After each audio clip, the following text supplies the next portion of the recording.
Cargo वाले भाई पहुंच गए हैं और यहां पर सामान उतार रहे हैं। अस्सलाम वालेकुम दोस्तों, इस सामान को कतर से भेजा गया था और आज जो मैं वीडियो बना रहा हूं।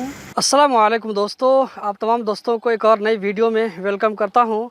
दोस्तों, आज की वीडियो है ख़ास करके नेपाली भाइयों के लिए है। अगर आप इसको इन्फॉर्मेशन के लिए देखना चाहते हैं तो लास्ट तक ज़रूर देखें, क्योंकि इस वीडियो में आप लोगों को बताने वाला हूं कि अगर आप कतर से नेपाल कार्गो सामान भेजते हैं तो आप लोगों को नेपाल पहुंचने में कितना टाइम लगता है, और ये कि वो सामान आपको जो है कहां तक आपके घर तक डिलीवर होता है या नहीं होता है। तो ये सारी डिटेल मैं आज की वीडियो आप लोगों के साथ में शेयर करने वाला हूँ, तो वीडियो को लास्ट तक ज़रूर देखें। दोस्तों, आजकल नेपाल में चुनाव का माहौल है, इसीलिए आपको जो है हमेशा हर तरफ इसी तरह की आवाज़ सुनाई देती है। हर पार्टी अपना अपना वोट के लिए प्रचार कर रही है। तो दोस्तों, ये देख सकते हैं यहाँ पे सिटी आकर के रुक गई है, इसी के ज़रिए हम जाने वाले हैं। और ये हमारे गांव के कुछ बच्चे। दोस्तों, ये हमारे गांव का खूबसूरत सीन है, जिसे आप देख सकते हैं।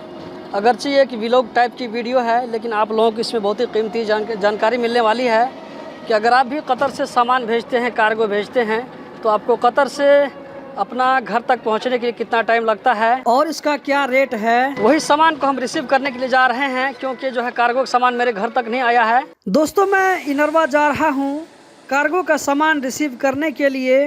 कार्गो वाले मुझे इधर बुला रहे थे सामान रिसीव करने के लिए, लेकिन मैंने उनसे रिक्वेस्ट किया कि मेरा सामान किसी तरह इनरवा में ही उतार दीजिए, क्योंकि आप लोगों का रूट तो इसी से जाता है, यहीं से जाता है। तो फिर वो इनरवा में सामान उतारने के लिए तैयार हो गया। अभी मैं रास्ते में हूँ, जा रहा हूँ इनरवा की तरफ। इस वक्त मैं इनरवा में पहुँच चुका हूँ। ये देख सकते हैं मेरे पीछे का अब सीन। बहुत कड़ी धूप है, चमकीली धूप है। और ये देख सकते इनरवा का पुराना बस स्टॉप, यहीं पर मैं इंतज़ार कर रहा हूँ कार्गो वाले का। ये कार्गो वाले जो है, अभी मैं कुछ देर पहले फ़ोन किया था, वो जो पहुँचने ही वाले हैं। और ये देख सकते हैं कार्गो वाले भाई पहुँच गए हैं और यहाँ पर सामान उतार रहे हैं। अस्सलाम वालेकुम दोस्तों, इस सामान को कतर से 24 अक्टूबर को भेजा गया था और आज जो मैं वीडियो बना रहा हूँ, आज 8 नवंबर 2022 है। तो इस हिसाब से कतर से नेपाल तक सामान पहुँचने के लिए टोटल 15 दिन लगे हैं।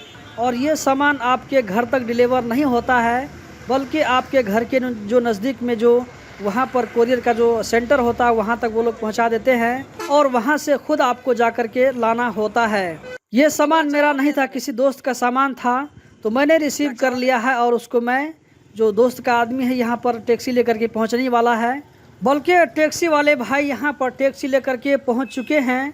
अब इस सामान को उठा करके हम गाड़ी में डलवा देते हैं और उसके बाद हम चलेंगे अपने घर की तरफ।